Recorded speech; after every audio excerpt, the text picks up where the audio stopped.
52थि बोसोरसालिया जथुम्मा दुलाराय बर' फरायसा आफादनि जथुम्माजों सोमोन्दो लाखिनानै collective farmers organization for agro' इक'नमिनि बानजायनायाव दिनै जोङो मोनसे फार्मार्सफोरखौ लानानै सेमिनार खालामनाय जादोंमोन। सेमिनारनि मेन टपिक्सआनो जादों इम्परटेन्स अफ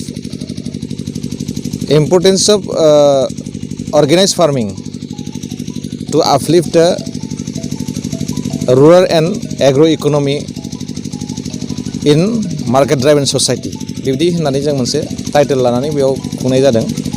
दा बाथ्राया जाबाय जों बर'फोरनि रांखान्थि हालोदखौ जौगासार खालामनो थाखायब्ला जोंनो मोनसे अर्गेनाइज फर्माव जोंनि आबादखौ मावनांगोन। दायो जोंनि आबादफोरा अर्गेनाइज फर्माव गैया आरो अर्गेनाइज फर्माव गैयिनि थाखायनो जों मार्केटखौ बेसिं खालामनानै खामानि मावनो हानाय अबस्था जायाखै एबा मार्केटाव जों माल दिहुननो हानाय अबस्था जायाखै आरो मोजां बेसेन मोननो हानाय जायाखै। बे उद्देश्यखौ लानानैनो दिनैनि सेमिनारखौ खालामनाय जादोंमोन। बेवहाय जोंनि एक्सपिरियेन्स माखासे आबादारिफोरखौ लाफानानैबो खालामनाय जादों। जों रिसर्स पार्सन हिसाबै लाबोदों आरो डिपार्टमेन्टेल अफिसारफोरखौबो जों लानानै फैदों। बेवहाय सरकारनि सुबिदानि बाथ्राबो सावरायनाय जादों आरो बे आफादनि गेजेरजों जों फैबाय थानाय समावहाय जोंनि बर'फोरनि रांखान्थिखौ इक'नमिखौ डेभेलपमेन्ट खालामनो थाखाय रांखान्थिखौ डेभेलपमेन्ट खालामनो थाखायबा जोङो आबादखौनो गाहाय खालामनानै जे खामानि मावनांगोन बेखौ जों सानदों आरो मेक्सिमाम एमप्लयमेन्ट अपरचुनिटिया दङ जोंनि आबादाव आरो बेखायनो जों बेखौनो बांसिन स्ट्रेस होनानै खामानि मावनायनि दरखार दङ होननानै जों सानो।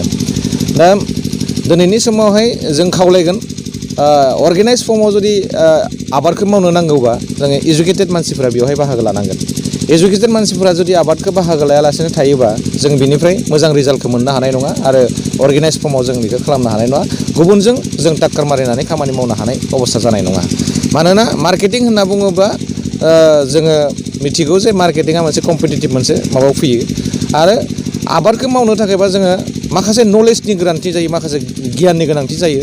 जाय गियानखौ जोङो टेकनिकखौ नांगौनि थाखाय लेखा गोरों नङाबा बिनि आइडियाफोरखौ थाब केट्च खालामनाया गोब्राब जायो।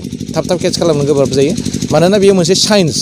आबादा मोनसे साइन्स आरो बे आबादनि साइन्सखौ जों बुजिनांगोन आरो बुजिनो हायोबा जों प्रडाक्सनखौ मोजां खालामनो हागोन आरो बेजों मार्केटिं खालामनो हागोन।